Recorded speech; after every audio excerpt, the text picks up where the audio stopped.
Welcome back. શ્રાવણના પ્રથમ સોમવારે સોમનાથ મંદિરે ભક્તોનું ઘોડાપૂર ઉમટી પડ્યું છે। સોમનાથ મહાદેવના દર્શન માટે સવારથી જ ભક્તોની લાંબી કતાર જોવા મળી। મંદિરના દ્વાર ખુલતાની સાથે જ ભક્તોએ દાદાના દર્શન કર્યા।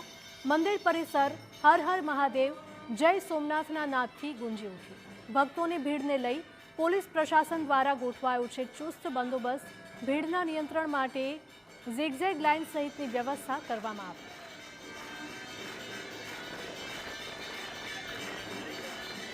और यहाँ सोमनाथ पहली बार दर्शन करने आया हूँ। यहाँ की व्यवस्था और यहाँ की दर्शन करने की जो यहाँ पे जो प्रोसेस है वो बहुत अच्छा है। बहुत जल्दी दर्शन हो जाते हैं यहाँ पे।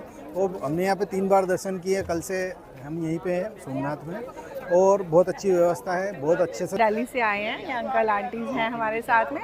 मैं फर्स्ट टाइम आई हूँ।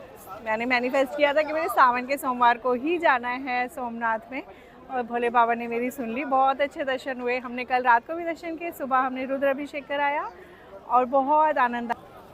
श्रावण महीना पहला सोमवारे आज प्रथम वखत हूँ आव्यो छूँ। खूब सारी व्यवस्था है, बहुत सारी व्यवस्था है। अहींया भीड़ है पण व्यवस्थाना कारणे कोई पण प्रकारनी तकलीफ नहीं।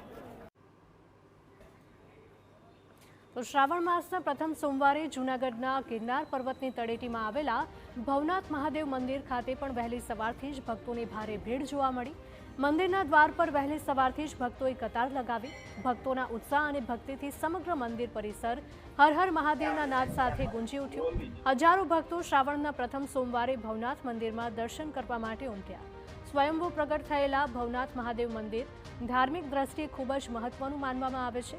मात्र जूनागढ़ ज नहीं परंतु गुजरातभरमांथी आवेला भक्तोए भवनाथ मंदिरमां पूजा अर्चना करी अने महादेवना आशीर्वाद मेळवी धन्यता अनुभवी।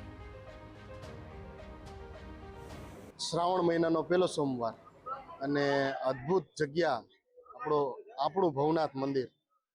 આમ તો આખા વર્ષ દરમિયાન ઘણા બધા લોકો અહીંયા આવતા હોય પણ આજનો દિવસ કંઈક અનેરો છે।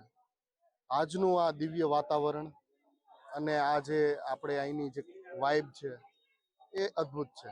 અમે અહીંયા જુનાગઢમાં નોકરી કરીએ છીએ એટલે અમને ભવનાથ મહાદેવનું દર્શન કરવાનો વધુ મોકો મળે અને એ અમારું સૌભાગ્ય છે કે અમે આ પવિત્ર ધરા ઉપર છીએ। આમ તો આખું વર્ષ ક્યારે પણ જ્યારે અમારો સમય હોય કેવી રીતે આવતા જ હોય, ચાલતા આવીએ એ રીતે અમે અમારો ભક્તિભાવ દર્શાવીએ।